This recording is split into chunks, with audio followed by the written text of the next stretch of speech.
और ही बाप से दूर होते होते कंप्लीट कहाँ पहुँच गए?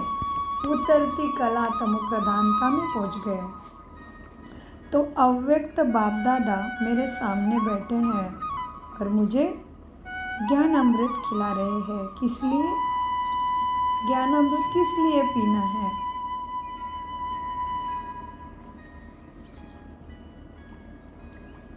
जन्मों जन्मों का भगवान की खोज को मिठाया ज्ञान अमृत ने, सदगति दिलाई, कोठों में कोठी बनाया, विकर्म अकर्मों की गति समझाई। देवादिदेव महादेव ने हमें उसके समान मास्टर देवता, मास्टर भगवान बनाया। इसीलिए ज्ञान अमृत रोज पीना है और उसको अपने स्वभाव संस्कार में धारण भी करना है। सो अव्यक्त बाप दादा सामने मुझे अव्यक्त ज्ञान रत्नों का खजाना दे रहे हैं। आज है रिवाइज कोर्स की मुरली 31/12/2005 बाप दादा मधुबन से। आज है 29 जून 2025। मुरली का सार है, मीठे बच्चे, नए वर्ष में अपने पुराने संस्कारों को योग अग्नि में भस्म कर ब्रह्मा बाप समान त्याग, तपस्या और सेवा में नंबर 1 बन सकते हैं। अभी भी मार्जिन दे रहे बाबा। बाप दादा कहते हैं, आज बाप दादा चारों ओर के, चाहे सम्मुख चाहे दूर बैठे, दिल के समीप है। सर्व को बाबा 3 मुबारक दे रहे हैं। अभी 3 मुबारक कौन सी दी होगी? ध्यान से सुनिए, ध्यान से समझिए। एक नए जीवन की मुबारक, दूसरी नवयुग की मुबारक, तीसरी आज के दिन वर्ष की मुबारक। क्योंकि 31/12 की मुरली है तो इस साल का अंतिम टाइम चल रहा है ना। आप सभी भी नए वर्ष की मुबारक देने और मुबारक लेने आए हो ना। वास्तव में सच्चे दिल के खुशी की मुबारक अब ब्राह्मण ही लेते हो, देते भी हो। आज के दिन का महत्व है। कौन से दिन का? 31/12। विदाई भी है और बधाई भी है। नए वर्ष को, नए पुराने संस्कारों को, तम प्रधानता को विदाई और सत्व प्रधानता सुख को क्या? बधाई। विदाई भी है, विदाई भी है और बधाई भी है। बधाई और विदाई का संगम युग है। आज के दिन को कहेंगे संगम का दिन है। संगम की महिमा बहुत बड़ी है। आप सब जानते हो कि संगम युग की महिमा के कारण आजकल पुराने और नए वर्ष के संगम को कितना धूमधाम से मनाते हैं। संगम युग की महिमा के कारण ही इस पुराने नए वर्ष के संगम की महिमा है। जहाँ 2 नदियाँ मिलती हैं, क्या हो जाता है? संगम होता है। उनकी भी महिमा है। जहाँ नदी सागर का संगम होता है, उसकी भी महिमा है। लेकिन सबसे बड़ी महिमा इस संगम युग की पुरुषोत्तम युग की है, जहाँ आप ब्राह्मण भाग्यवान आत्माएं बैठे हो। इसकी ज़्यादा महिमा है। और आत्मा परमात्मा का मिलन, सद्गति का ज्ञान अमृत पीना चल रहा है। परमात्मा सद्गति का ज्ञान दे रहे हैं। ये है सबसे श्रेष्ठ मिलन और संगम। आप कलयुगी नहीं हो, कहाँ के हो? संगम युगी हो, फिर बनेंगे सत्ययुगी। संगम तो होना पड़ेगा ना पहले। स्वयं की पहचान, आत्मा परमात्मा का पहचान, उसके साथ मिलन, उसके अभ्यास से संस्कारों का परिवर्तन, फिर होगा सतयुग का भाग्य। मीठे बाबा कहते हैं, बच्चे, जहाँ आप ब्राह्मण भाग्यवान आत्माएं बैठे हो, यह नशा है ना। अगर आपस में कुछ पूछे, आप किस समय पर हो? क्या कलयुग में रहते हो या सतयुग में रहते हो तो क्या फलक से कहेंगे, हम इस समय पुरुषोत्तम संगम युग में रहते हैं। आप कलयुगी नहीं हो, संगम युगी हो। और इस संगम युग की विशेष महिमा क्यों है? क्यों है संगम युग की विशेष महिमा? संगम युग की विशेष महिमा क्यों है? सतयुग की स्थापना होती है। जी, आत्मा परमात्मा का मिलन, 63 जन्मों की 2500 साल की भगवान की अखंड खोज पूरी होती है ना। तो बाबा क्या कहते हैं, मीठे बच्चे देखो, अब कलयुग में नहीं हो, संगम पर हो। और इस संगम युग की विशेष महिमा क्यों है? क्योंकि भगवान और बच्चों का मिलन होता है, मेला होता है, मिलन होता है, जो किसी भी युग में नहीं होता। तो मेला मनाने आए हो ना आप, मेला मनाने के लिए कहाँ से आए हो? कभी सपने में भी सोचा था क्या कि ड्रामा में मुझे आत्मा का ऐसा भी भाग्य नोंदा हुआ है? आत्मा का परमात्मा से मिलन का भाग्य था और है, आत्मा का परमात्मा से मिलन का भाग्य था और है। बाप भी हर एक बच्चे के भाग्य को देख हर्षित होते हैं। वाह भाग्यवान बच्चे, वाह। अपने भाग्य को दिल में देखते हो। कहाँ है आत्मा का दिल? आत्मा का दिल कहाँ है? परमात्मा में है। और आत्मा का दिल कौन है? मन बुद्धि संस्कार। तो बाबा कहते हैं अपने दिल में देखते हो। अपने भाग्य को देख दिल में अपने प्रति वाह वाह निकलता है। मैं वाह वाह हूँ, मेरा भाग्य वाह वाह, मेरा बाबा वाह वाह, मेरा ब्राह्मण परिवार वाह। यह वाह वाह के गीत ऑटोमेटिकली दिल में गाते रहते हो ना। तो आज इस संगम के समय अपने अंदर सोच लिया है कि किस किस बातों को विदाई देनी है। सोचा भी है ना, सभी ने सोचा है सदा काल के लिए विदाई देनी है, क्योंकि सदा काल के लिए विदाई देने से सदा काल की बधाइयाँ मना सकेंगे। ऐसे बधाई दो जो आपके चेहरे को देख जो भी आत्मा सामने आए वह भी बधाइयाँ प्राप्त कर खुश हो जाए।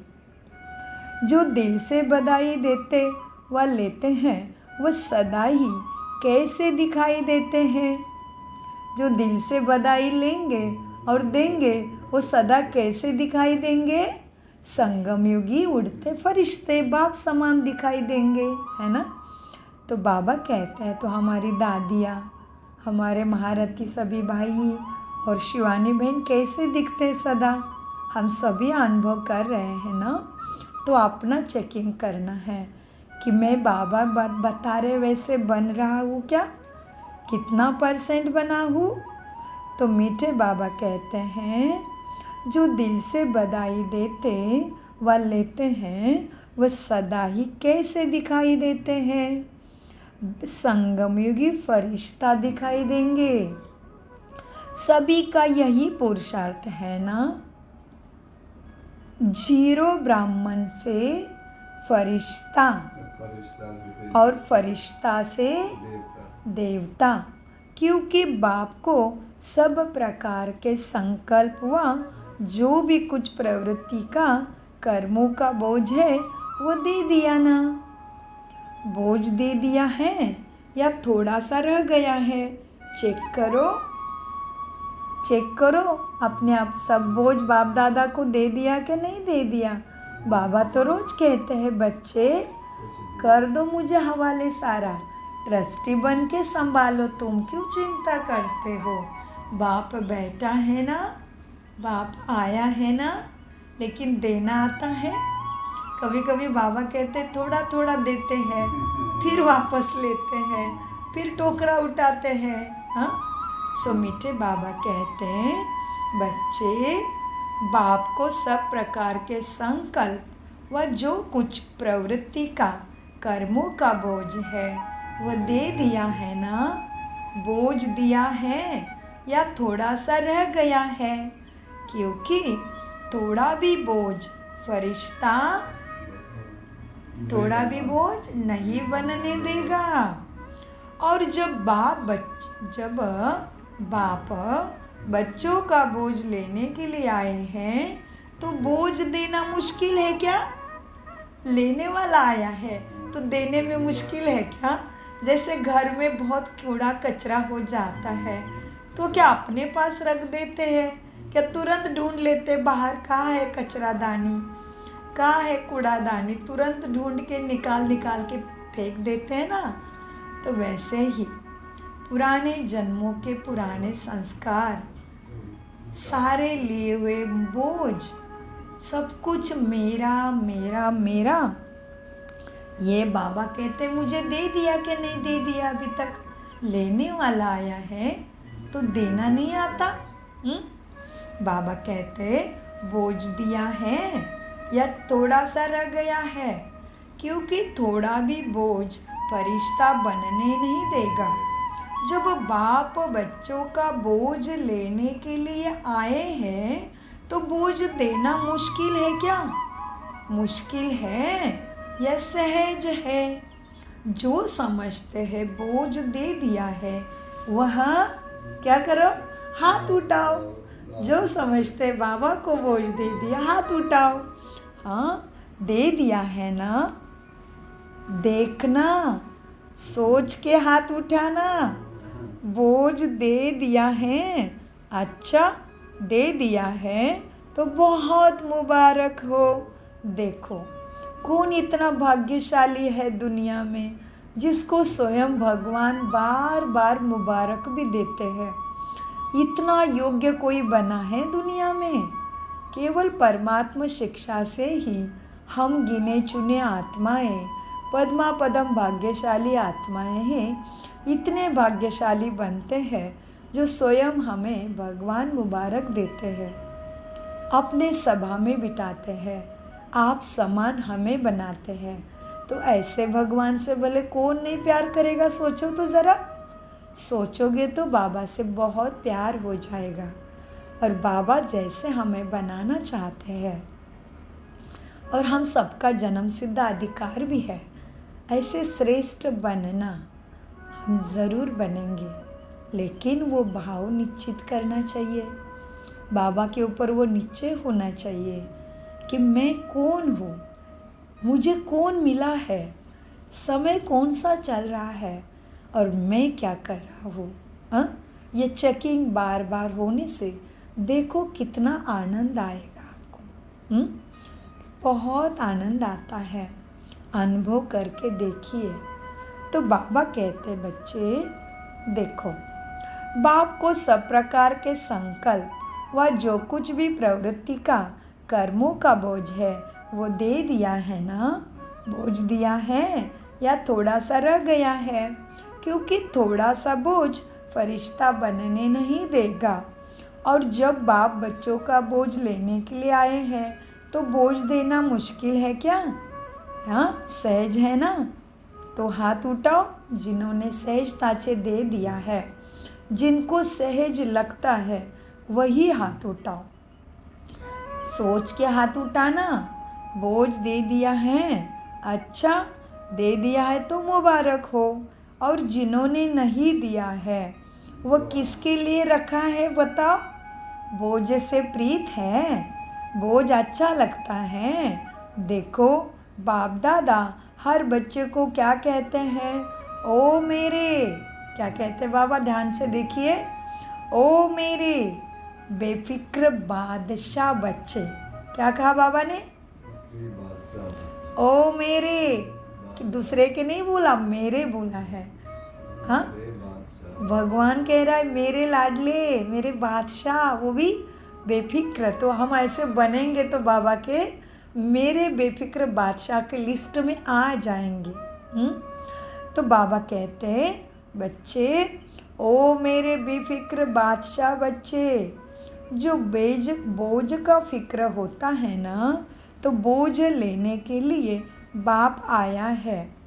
क्योंकि 63 जन्मों से बाप देख रहे हैं, बोझ उठाते उठाते सभी बच्चे बहुत भारी तमो प्रधान हो गए हैं।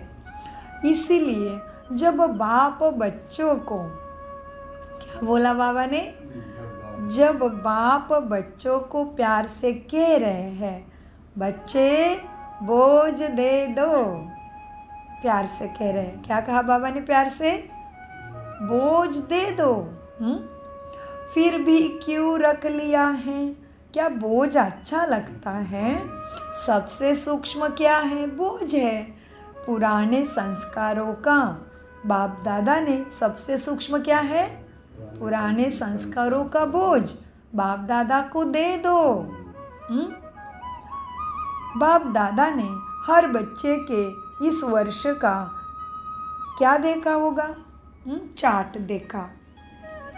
बाप दादा ने हर बच्चे का इस वर्ष का, क्योंकि पूरा वर्ष हो रहा है ना, तो इस वर्ष का चार्ट देखा।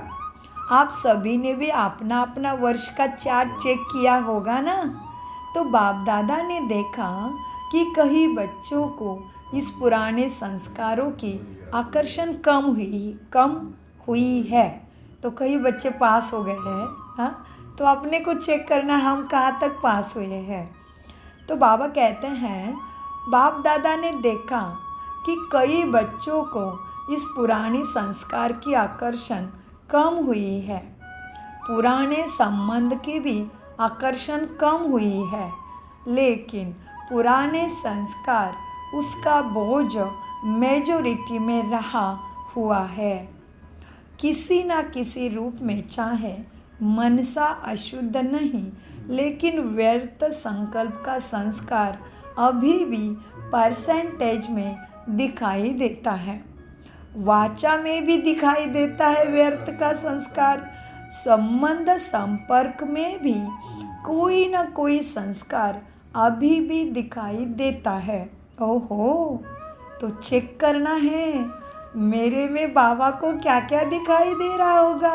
हाँ, तो आज बाप दादा सभी बच्चों को मुबारक के साथ साथ यही इशारा देते हैं कि बच्चे, यह रहा हुआ संस्कार समय पर धोखा देता है। अटेंशन, अंडरलाइन करो इस महावाक्य को। क्या बोला बाबा ने? क्या सतर्कता दी है? क्या समझानी दी है? क्या सावधानी दी बाबा ने?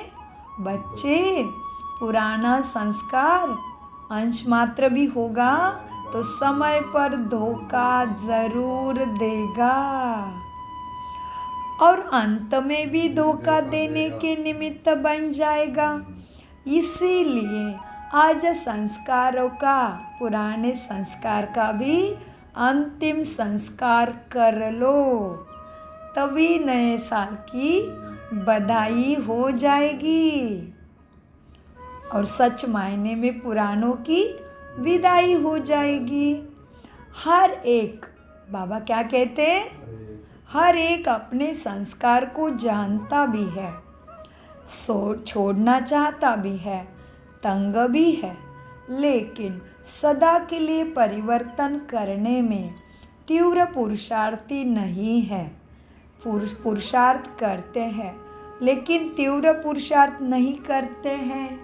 क्या बोला? कहाँ पे पकड़ा बाबा ने? तीव्रता नहीं है, वो दृढ़ता नहीं है, वो लगन नहीं है, वो अंदर में गढ़ नहीं गया है अभी तक। इसका मतलब अभी तक अलवेलापन नहीं गया है। हाँ, बाबा ने सीधा बोल दिया। क्या? पुरुषार्थ करते हैं लेकिन तीव्र पुरुषार्थी नहीं बने हैं। लेकिन सदा के लिए परिवर्तन करने में तीव्र पुरुषार्थी नहीं है। पुरुषार्थ करते हैं लेकिन तीव्र पुरुषार्थी नहीं है। कारण तीव्र पुरुषार्थी क्यों नहीं होता? कारण यही है। अंडरलाइन, अटेंशन, कारण बता रहे बाबा ताकि हम जल्दी उसको दूर करें, है ना। कारण है जैसे रावण को मारा भी, लेकिन सिर्फ मारा ही नहीं, मारा नहीं, जलाया भी। ऐसे मरने के लिए पुरुषार्थ करते हो।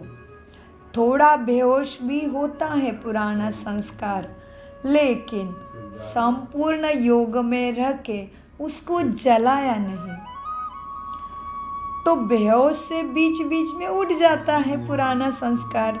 इसके लिए पुराने संस्कार का संस्कार करने के लिए इस नए वर्ष में योग अग्नि से जलाने का दृढ़ संकल्प का अटेंशन रखो, तो पुराने संस्कार जल जाएंगे। पूछते हैं ना बाबा इस नए वर्ष में क्या करना है? सेवा की तो बात अलग है, लेकिन पहले स्वयं की बात है ना। योग लगाते हो, बाप दादा बच्चों को योग में अभ्यास करते हुए देखते भी हैं। क्या देखा बाबा ने?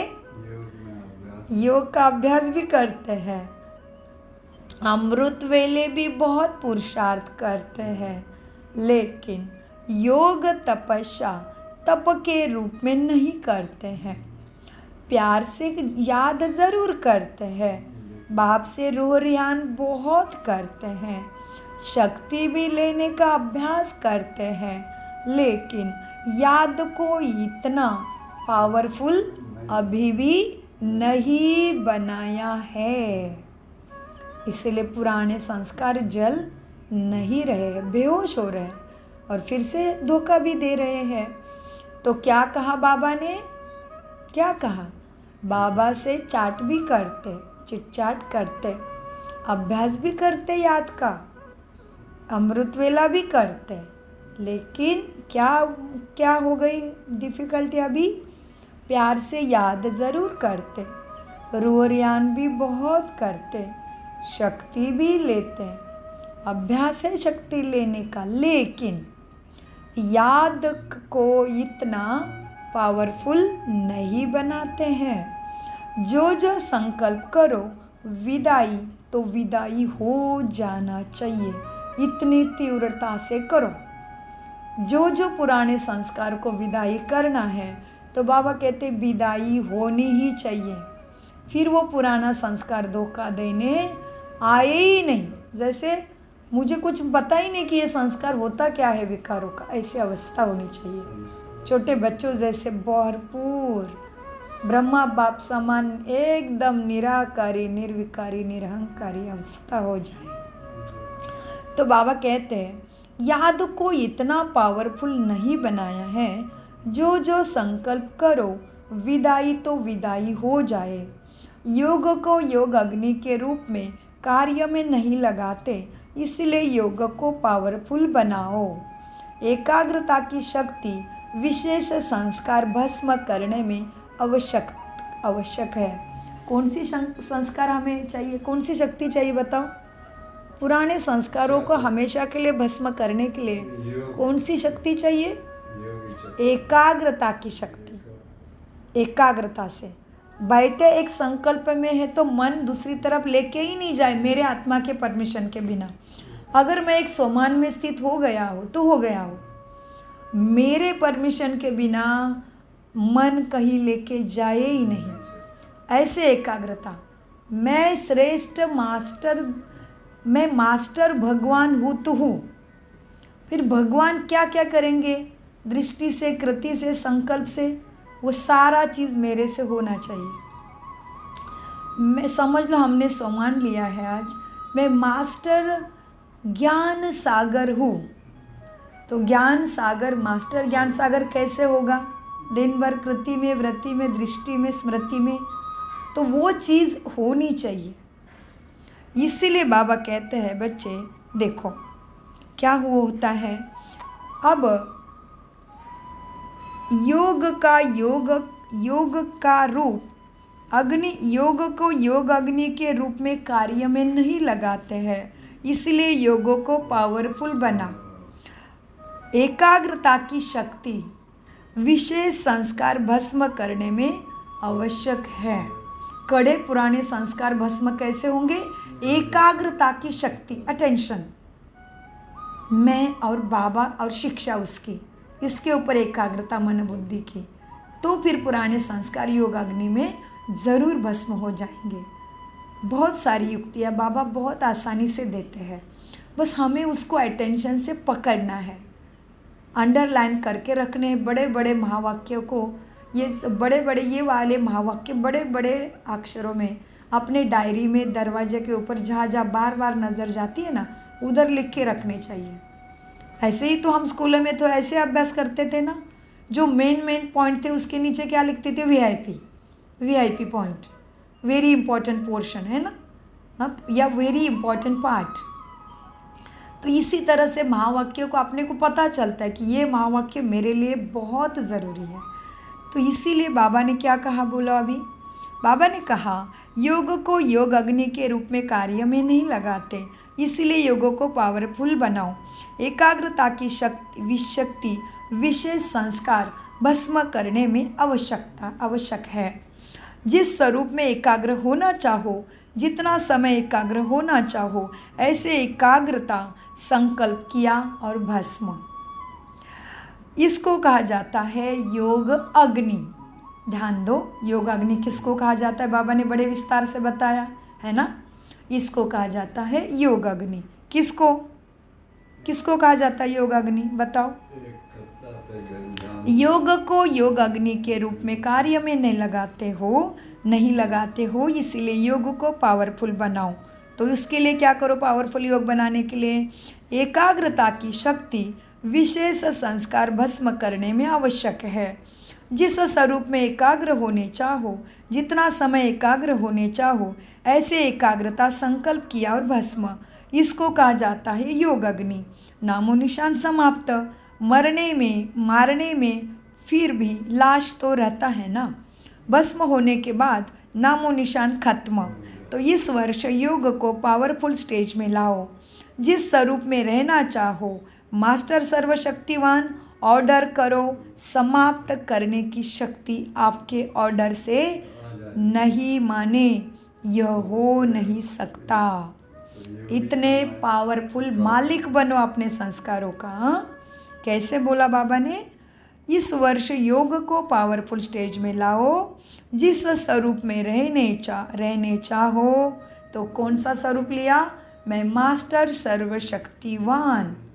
तो क्या किया? ऑर्डर करो, समाप्त करने की शक्ति आपके ऑर्डर से नहीं माने, यह हो नहीं सकता। देखो बाबा कितना शक्ति भर रहे हैं हम में।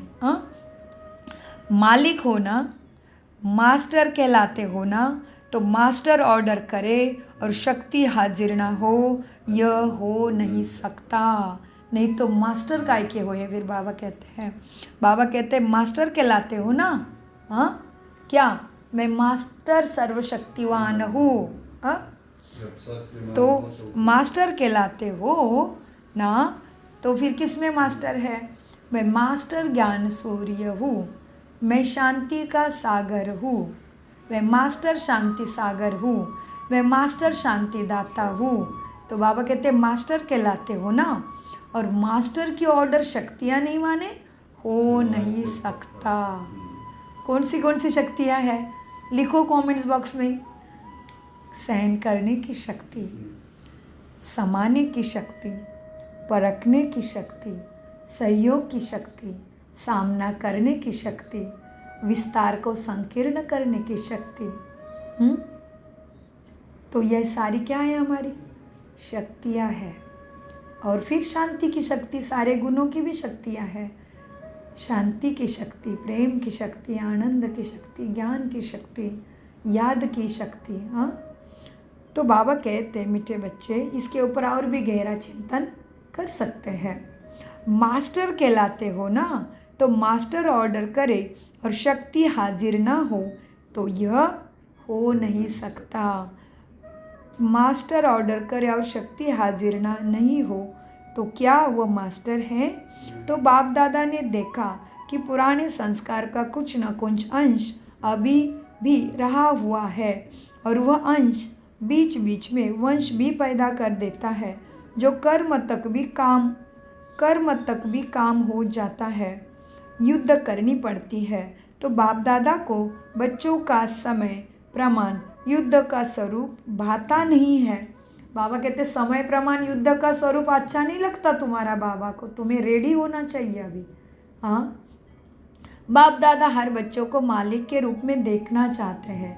कैसे? मालिक, गुण ज्ञान शक्तियों के मालिक बनो। अभी लड़ते हुए बाबा योद्धा नहीं देखना चाहते किसी को भी। बाप दादा हर बच्चों को मालिक के रूप में देखना चाहते हैं। तुमने शक्तियों को ऑर्डर किया, सामान को लिया, बस जी हुजूर हो जाए। ऑर्डर करो और जी हुजूर।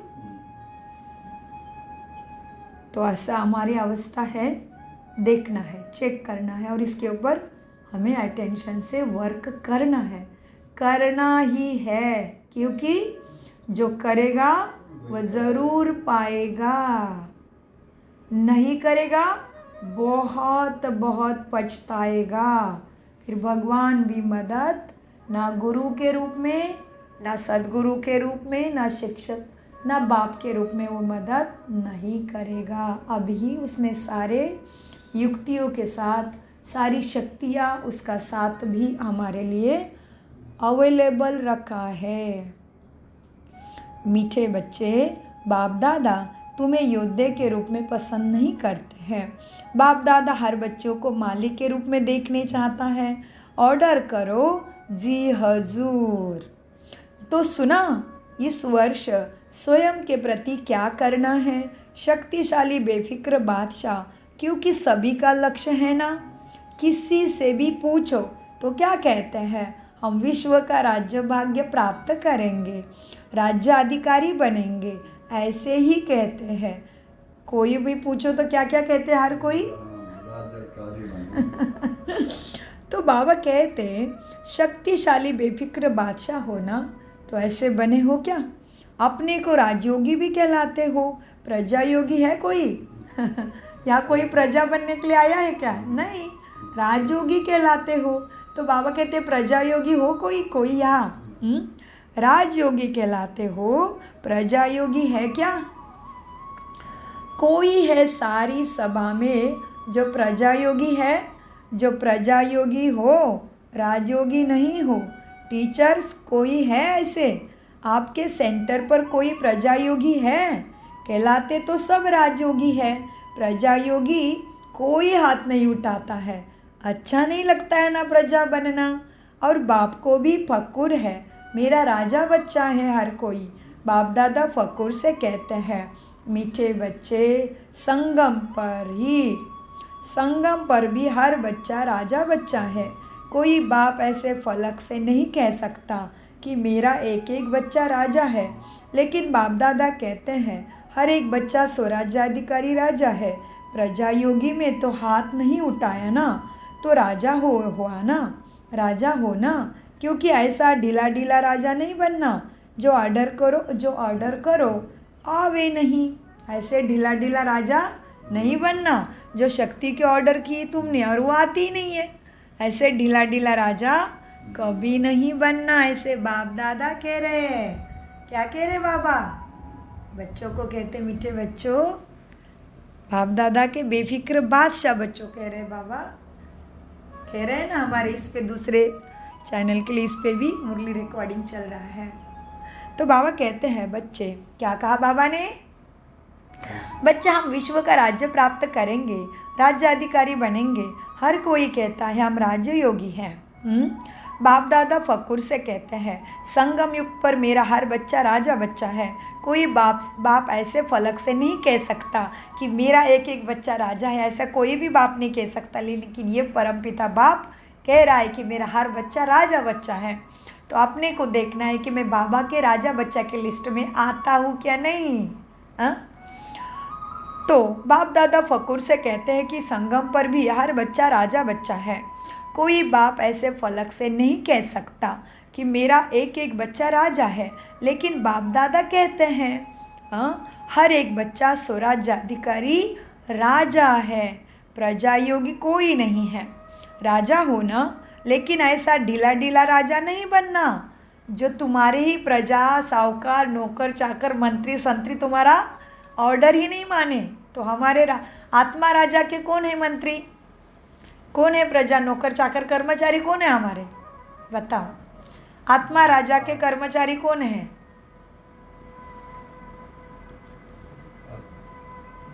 बाबा ने क्या बोला, ऐसे ढीला ढीला राजा नहीं बनना जो कोई ऑर्डर ही नहीं माने। कौन है हम आत्मा के? आत्मा के कौन है कर्म? आत्मा के मंत्री संतरी राज दरबार कौन है? ये मन बुद्धि है। हाँ, आत्मा के मंत्री संतरी राज दरबार है।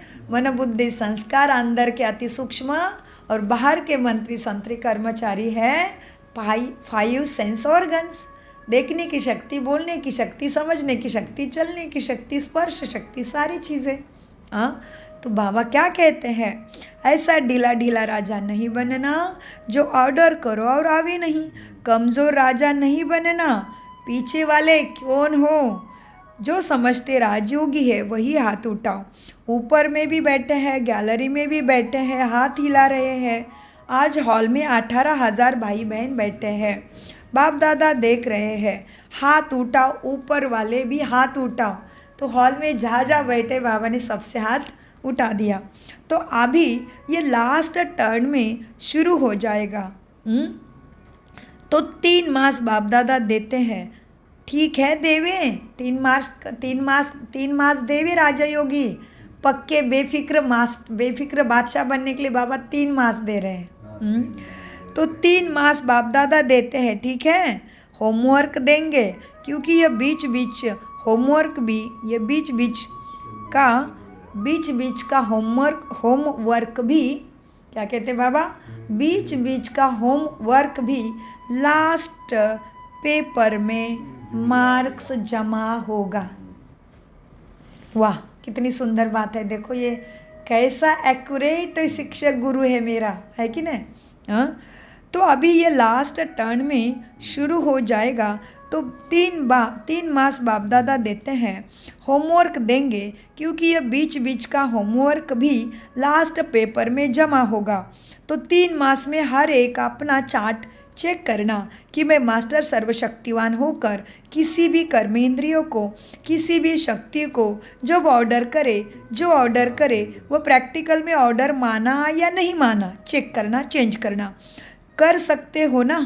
पहली लाइन वाले कर सकते हो ना? हाथ उठाओ। अच्छा, 3 मास कोई भी पुराना संस्कार तुम्हारे ऊपर वार ना करे। अलबेले नहीं बनना है, रॉयल अलबेलापन नहीं लाना है। हो जाएगा भी नहीं, करना है।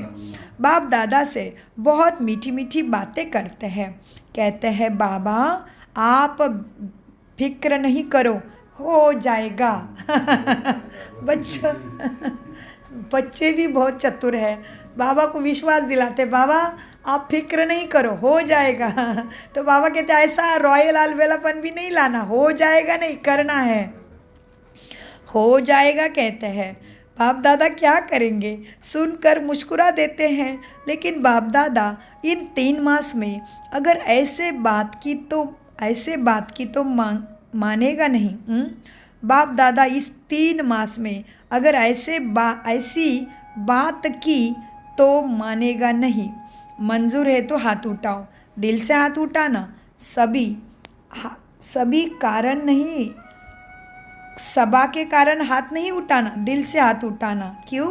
करना ही है। रॉयल अलबेलापन नहीं दिखाना। बाबा कहते नहीं मानेंगे बाबा रॉयल अलबेले बनने से भी।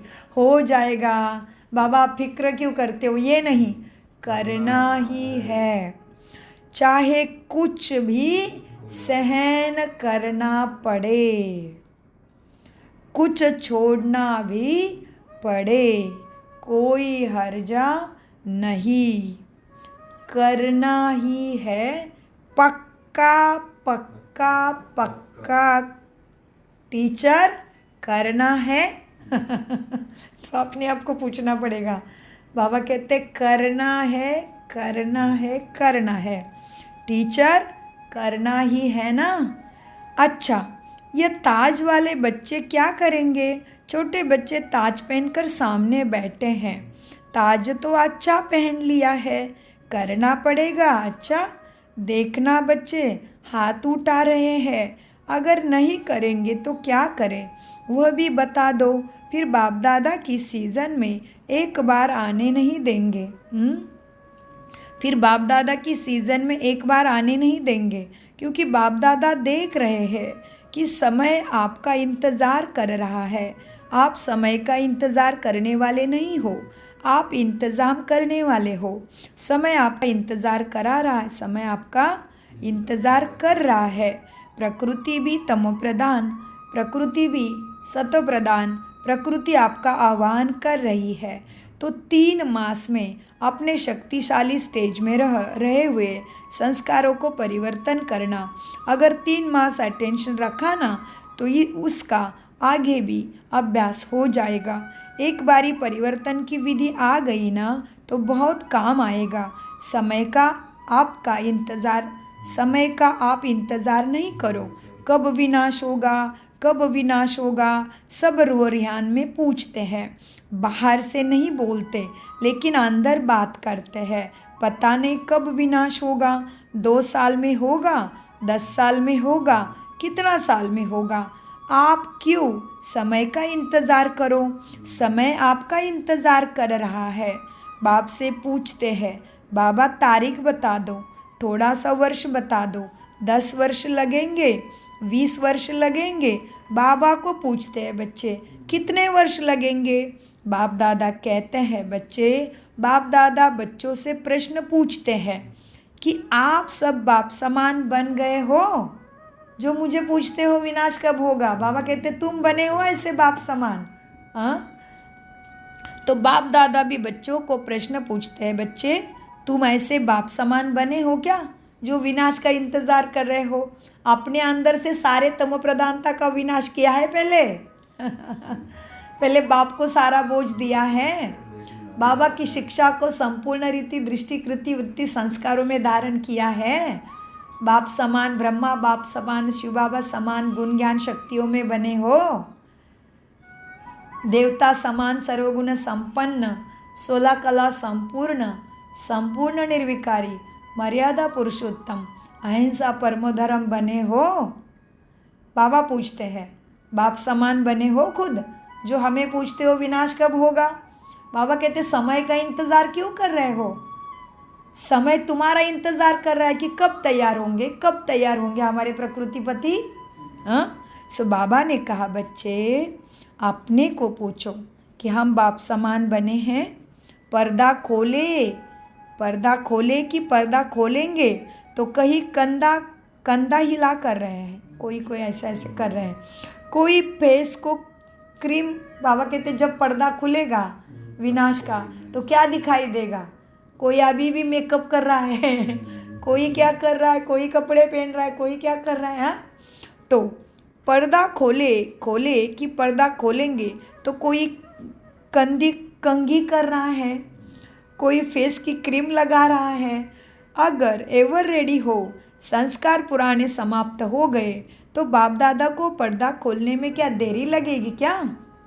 एवर रेडी हो जाओ ना, हो जाएंगे के बाप को समय खुश किया है। बाबा कहते हो जाएंगे बाबा, हो जाएंगे करके बाप को खुश तो करते हैं, लेकिन एवर रेडी हो गए हो क्या। अभी ऐसा नहीं करना, होना ही है, करना ही है, बाप समान बनना है। इसमें तो सभी हाथ उठा देते हैं, उठाने की ज़रूरत नहीं। ब्रह्मा बाप को देखो, साकार में तो ब्रह्मा बाप को फॉलो करना है ना। ब्रह्मा बाप ने त्याग, तपस्या और सेवा लास्ट घड़ी तक साकार रूप में प्रैक्टिकल करके दिखाया ना। अंडरलाइन क्या बोला बाबा ने, फॉलो फादर करो। ब्रह्मा बाबा ने क्या किया।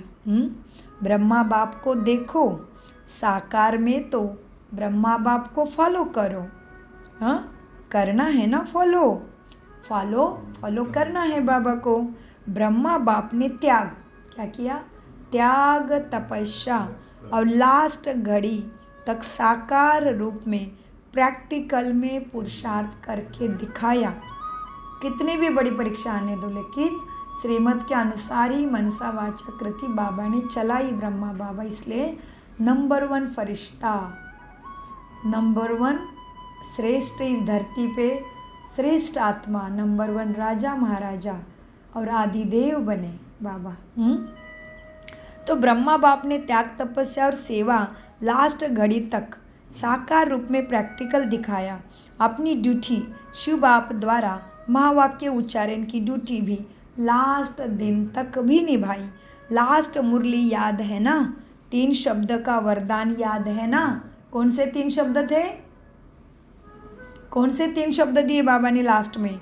निराकारी, निर्विकारी, निरहंकारी बनो। स्मृति में निराकारी, वाणी में निर्विकारी, स्वभाव में निरहंकारी, कर्मों में निरहंकारी बनो। जिसको याद है वह हाथ उठाओ। लास्ट की बाबा की शिक्षा जिसको याद है, बाबा कहते हाथ उठाओ। हाँ, क्या थी लास्ट की शिक्षा? 3 वरदान के शब्द, निराकारी, निर्विकारी, निरहंकारी बनो। अभी सभी को याद है, मुबारक हो। त्याग भी लास्ट दिन तक किया, अपना पुराना कमरा नहीं छोड़ा।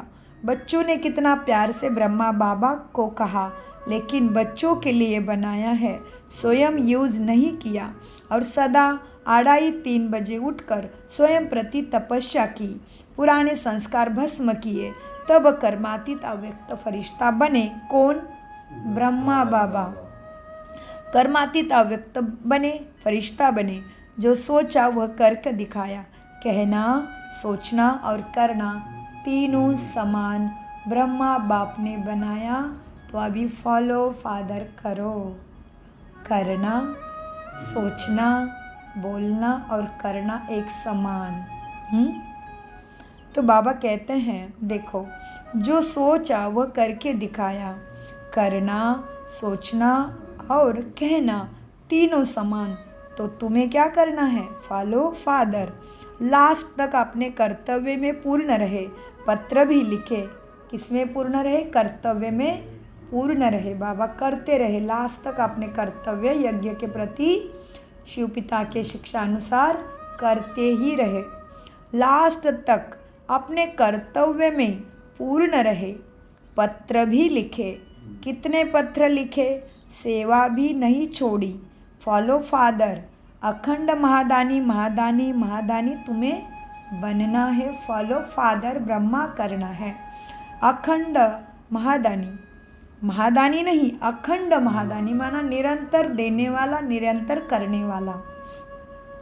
कोई कंडीशन वाला ब्राह्मण नहीं, ब्रह्मा बाप समान सदा करने वाला। अखंड महादानी, केवल महादानी नहीं, अखंड महादानी का प्रैक्टिकल रूप दिखाया। अंत तक, लास्ट तक बिना आधार के तपस्वी रूप में बैठे।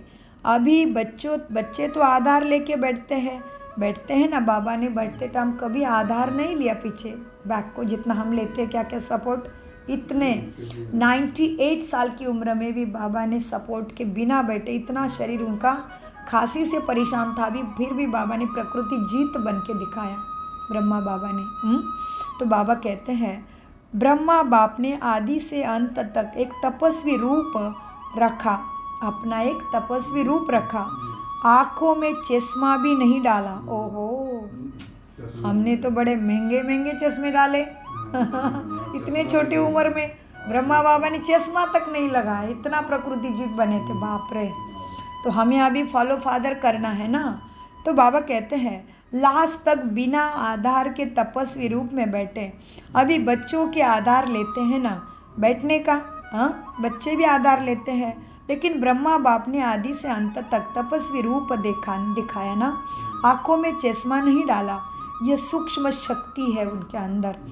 निराधार रहे, किसी चीज़ का आधार नहीं लिया, प्रकृति जीत बन के रहे। पुराना शरीर था फिर भी प्रकृति जीत बन के दिखाया। ना सपोर्ट बैक को लिया, ना कोई चश्मा पहना। ऐसे प्रकृति जीत हमें भी बनना है। यह सूक्ष्म शक्ति है, निराधार। शरीर पुराना है। दिन प्रतिदिन प्रकृति, हवा, पानी दूषित हो रहा है। इसीलिए बाप दादा आपको कहते हैं, आपको कहते नहीं कि क्यों आधार लेते हो। कोई बात नहीं, बाबा समझ रहे हैं। दिन ब दिन पानी, हवा, ज़मीन भी दूषित हो रहे हैं। तो ज़मीन में निकलने वाला खाना भी ऐसा ही है। इतना प्योर ऑर्गेनिक रासायनिक पूरा क्या हो रहा है, पूरे कैसे कैसे रसायन यूज़ कर रहे हैं। तो बाबा मानते हैं, जानते भी, लेकिन बाबा ब्रह्मा बाबा की अवस्था हमें बताते हैं कैसे थे। इसका मतलब बाबा कहते तुम बच्चों को नहीं कहता कि मैं सपोर्ट नहीं लो, क्योंकि दिन ब दिन हवा, पानी सब कुछ दूषित होता जाता है, तो शरीर भी थोड़ा ऐसे कमज़ोर होगा, लेकिन फिर भी हमें फॉलो फादर ब्रह्मा ही करना है। तो बाबा कहते हैं हाँ, पुराना शरीर है। हाँ, दिन प्रतिदिन प्रकृति, हवा, पानी दूषित हो रहा है। इसलिए बाप दादा आपको कहते नहीं हैं कि क्यों आधार लेते हो, क्यों चश्मा पहनते हो। पहने भले पहनो, लेकिन शक्तिशाली स्थिति ज़रूर बनाओ। बाबा कहते शरीर को दवाई का आधार लेना पड़ रहा होगा, सपोज टू, कुर्सी का आधार लेना पड़ रहा है, कमर नहीं बैठने दे रही ज़्यादा देर तक, पैर के नीचे स्टूल लेना पड़ रहा है, चश्मा पहनना पड़ रहा है। तो बाबा कहते भले पहनो, बाबा मना नहीं करते हैं, लेकिन क्या करो उसके साथ, स्थिति भी कैसे बनाना है, स्थिति शक्तिशाली ज़रूर बनाओ, उसमें अलबेले नहीं रहो। भले पहनो चश्मा, लेकिन शक्तिशाली स्थिति ज़रूर बनाओ। सारे विश्व का कार्य समाप्त किया है ना। बाप दादा अपने से आपसे प्रश्न पूछता है, आप सभी संतुष्ट हो कि विश्व कल्याणकारी का पूरी कार्य पूरा हो गया। तुम जो विश्व कल्याणकारी हो, खुद को टाइटल देते हो विश्व कल्याणकारी, तो बाबा कहते विश्व कल्याण का कार्य पूरा किया। बाप दादा आपसे प्रश्न पूछता है कि आप सभी संतुष्ट हो कि विश्व कल्याण का कार्य पूरा हो गया है। जो समझते हैं कि विश्व कल्याण का कार्य समाप्त हो गया, वह हाथ उठाओ। एक भी हाथ नहीं उठा। अभी भी कितने आत्माएं दुखी, अभी भी परमात्मा का परिचय कितने सारे आत्माओं को 2025 आ गया फिर भी नहीं मिला है। हम अभी भारत गए थे, तो हॉस्पिटल जाते टाइम या ऑफिस जाते टाइम थोड़ा रास्ते पे जाना पड़ता था, तो बहुत सारे लोग खड़े रहते थे, रिक्शा वाले, अलग अलग जाने वाले, बस के लिए वेट करने वाले। तो हमारे बैग में शिव संदेश का बुक रहता था, तो हम नमस्ते करके हम उनको पूछते थे हम आपको कुछ दे सकते हैं भगवान का वरदान, तो बड़े प्यार से लेते थे। फिर हम पूछते थे आपने कभी देखा है ब्रह्मा कुमारी, कहते थे नहीं मालूम हमें। तो भी हमें भी वंडर लगा। हम चेंबूर शहर में थे, तो बहुत ऐसे। अब तो बाबा कहते अभी तुम क्या समझते हो, विश्व का कल्याण हो गया? तो कोई भी ने भी हाथ नहीं उठाया। एवं भारत में तो परमात्मा के सेंटर, बाबा के सेंटर गली गली में है, फिर भी कहीं कहीं कोने में आत्माएं को अभी संदेश नहीं मिला है। तो वंडर है ना। तो हम सोचो हमें अभी कितना कार्य करना है, अपने आप सोचो। इसलिए बाबा अनेक बार बोलते बच्चा राजा बनना है ना, तो तुम्हारे साहूकार, नौकर, चाकर, वारिस कौन बनाएगा? तुम्हें ही तो बनाना पड़ेगा ना। सो बाबा कहते बच्चे, बाबा पूछते हैं विश्व कल्याण का कार्य पूरा हो गया है? जो समझते विश्व कल्याण का कार्य समाप्त हो गया वो हाथ उठाओ। एक भी हाथ नहीं उठा। तो कैसे कहते वो विनाश होगा? अभी तक सभी आत्माओं का कल्याण नहीं हुआ, सभी आत्माओं को सद्गति का, सद्बुद्धि का ज्ञान नहीं मिला, सभी को मुक्ति, जीवन मुक्ति का रास्ता ही नहीं मिला, तो कैसे विनाश होगा? जाना तो सबको एक साथ ही है ना। तो कैसे कहते वो विनाश होगा? काम तो पूरा किया नहीं, लेकिन अभी क्या देख रहे हैं? अभी तो विनाश, मतलब अच्छी दुनिया, सुख की दुनिया, सतो प्रधानता आनी ही है, धारण करनी ही है। जो नहीं करेगा उसको परिस्थिति, समय, प्रकृति बहुत पछाड़ेगी। अभी हम देख रहे हैं ना कैसे कैसे अचानक का टाइम चल रहा है। तो इसीलिए पहले से ही श्वास है, तब से ही परमात्मा की शिक्षा को बुद्धि से अपने संस्कारों में लेना है। केवल सोच की ही बात है, समझ की बात है, करना बहुत आसान है, लेकिन अटेंशन तो देना पड़ेगा, विधि को तो पकड़ना पड़ेगा, सत्यता को पकड़ना पड़ेगा, सत्यता के ऊपर दृढ़ निश्चय भी रखना पड़ेगा, सत्य को जानना भी पड़ेगा, सत्य के लिए थोड़ा अपने लिए टाइम भी देना पड़ेगा, है ना। किया बिना होगा क्या। ये तथाकथित शरीर एक दिन ख़त्म होने वाला है, इसको भी कितना ध्यान देना पड़ता है। अच्छे से खाना खिलाना, टाइम पे सुलाना, पानी की मात्रा ठीक चाहिए, हवा शुद्ध चाहिए, इसके लिए एक्सरसाइज चाहिए, सब कुछ ठीक मात्रा में देंगे तभी ये शरीर साथ देता है ना। और आखिर में ये शरीर क्या है, विनाशी है। तो विनाशी चीज़ों के लिए इतना अटेंशन देना पड़ता है, तो अविनाशी चीज़ तो मैं आत्मा तो अजर अमर अविनाशी हूँ। सोल इज़ वन जर्नी, मेरी जर्नी तो कभी रुकने ही वाली नहीं है। तो ऐसे चीज़ के लिए क्यों नहीं ध्यान देना पड़े। सोचो तो ज़रा, आत्मा कभी मरती नहीं है और न मरने वाली चीज़ों के लिए कितना ध्यान देना पड़ेगा। सोचो, इस खत्म होने वाले शरीर को भी कितना ध्यान देना पड़ता है, तभी ये साथ देता है कि नहीं। और तो ये शरीर को चलाने वाली दिव्य शक्ति चेतन आत्मा में तो कभी मरती नहीं, और न मरने वाली चीज़ों के लिए कितना अटेंशन रखना पड़ेगा। बताओ, वो तो जन्म लेती रहेगी, लेती रहेगी, लेती रहेगी। तो अगला जन्म ऐसे दुखी चाहिए नहीं, चाहिए ना। सुख समृद्धि, हेल्दी वेल्दी हैप्पी सक्सेसफुल चाहिए ना। तो कुछ करना तो चाहिए ना खुद के लिए फिर वही तो भगवान सिखा रहे दिन रात। तो बाबा कहते हैं, मीठे बच्चे देखो, अब विश्व कल्याण का कार्य पूरा तो हुआ ही नहीं, विनाश कैसे होगा, काम तो पूरा किया ही नहीं। अच्छा देखो, अभी बाबा ने, बाप दादा ने, अव्यक्त बाप दादा ने मुझे नमस्ते किया है क्या। बाबा के नमस्ते के लिस्ट में मैं आता हूँ क्या, चेक करो। क्या कहते, कौन से बच्चों को नमस्ते मिल रहा है। देखो, चारों ओर के सदा उमंग उत्साह में आगे बढ़ने वाले, सदा हिम्मत से बाप दादा की पदम गुना मदद के पात्र बच्चों को, सदा विजय रत्न है, हर कल्प में विजयी बने थे, अब भी है विजयी, और हर कल्प में विजयी है ही।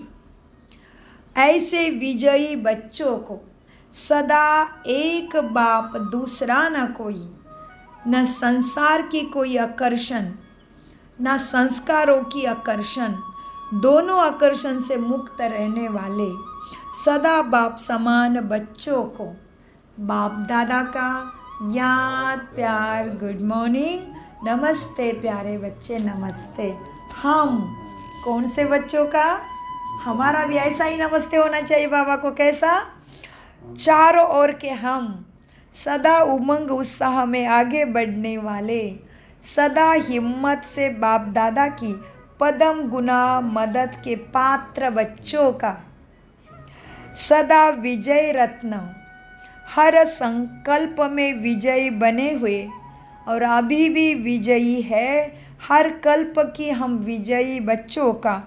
ऐसे विजयी बच्चे जो सदा एक बाप के याद में रहते, एक बाबा दूसरा ना कोई, ऐसे हम बच्चों का कोई संस्कार का आकर्षण नहीं रहा, ना संस्कारों का आकर्षण रहा, दोनों ही चीज़ों से हम मुक्त बच्चों का बाप दादा को याद, प्यार, गुड मॉर्निंग, नमस्ते प्यारे बाबा, नमस्ते। हम है सत्य बुद्धि से सब कुछ समझते, धारण करते और कराते। सो वरदान सदा काल के अटेंशन द्वारा क्या आया, अटेंशन, अटेंशन और अटेंशन। टेंशन नहीं, अटेंशन, आत्मा बन के ध्यान दो तो बाबा की मदद और साथ सदा साथ रहेगा। सदा काल के अटेंशन द्वारा विजय माला में पिरोने वाले बहुत समय के विजयी भव, बहुत समय का विजय अंतिम में विजयी बना देगा। वरदान लेते हैं, सदा काल के अटेंशन द्वारा, सदा काल के अटेंशन द्वारा विजय माला में पिरोने वाले विजय माला में पिरोने वाले बहुत समय के विजयी भव। विजयी भव विस्तार। बहुत समय के विजयी विजय माला के मन के बनते हैं। विजयी बनने के लिए सदा बाप को सामने रखो। जो बाप ने किया है वही हमें करना है। हर कदम पर जो बाप का संकल्प वही बच्चों का संकल्प। जो बाप के बोल वही बच्चों के बोल। जब विजयी बनेंगे ये अटेंशन सदा काल का चाहिए, तब सदा काल का राज्य भाग्य प्राप्त होगा। क्योंकि जैसा पुरुषार्थ वैसे प्रारब्ध है। सदा का पुरुषार्थ है तो सदा का राज्य भाग्य है। समझे? कितना सुंदर है वरदान का विस्तार। तो क्या था वरदान? विजय माला में पिरोने वाले बहुत समय के विजयी बच्चे। तो कौन सी है विजय माला? कल भी बाबा ने बोला नवरत्नों के अंगूठी पहनते हैं। नवरत्न, अष्टरत्न 108, 16,108, 2 लाख 9 लाख 9 बाबा बताते हैं ना 9,000 और 2 लाख फिर 33 करोड़ आत्माओं की माला ही विजय माला मानी जाती है। लेकिन उसमें भी सबको किस में जाना है? 108 में जाना है ना। सभी ने भक्ति में भगवान के याद में कौन सी माला जपी थी? 108 या अष्टरत्नों की या नवरत्नों की है ना। नवरत्नों की अंगूठी पहनती है, अष्टरत्नों की अंगूठी पहनते हैं। और ज़्यादा से ज़्यादा भक्ति में 100% लोग 108 की माला ही जपते हैं। तो स्लोगन, सेवा में सदा जी हाजिर करना है। सेवा में सदा जी हाजिर करना यही प्यार का सच्चा सबूत है। अव्यक्त इशारे आत्मिक स्थिति में रहने का अभ्यास करो। अंतर्मुखी बनो। जो कोई भी व्यक्ति दर्पण के सामने खड़ा होता है होते ही स्वयं का साक्षात्कार कर लेता है, वैसे आपकी आत्मिक स्थिति शक्ति रूप दर्पण के आगे कोई भी आत्मा आवे तो वह 1 सेकंड में 100 स्वरूप का दर्शन व साक्षात्कार कर ले। आपके हर कर्म में, हर चलन में रूहानियत की अट्रैक्शन हो। जो स्वच्छ आत्मिक बल वाली आत्माएं हैं वह सबको अपनी ओर आकर्षित ज़रूर करती है। ओम शांति, ओम शांति, ओम शांति। मीठे प्यारे अव्यक्त बाप दादा का अनगिनत पदम गुना शुक्रिया शुक्रिया शुक्रिया। कम बोलो, मीठा बोलो, धीरे बोलो, सोच समझ कर बोलो। और फिर मेरा तो एक बाबा दूसरा न कोई। शिव बाबा सदा याद है, सदा साथ है। शुक्रिया फरिश्तों।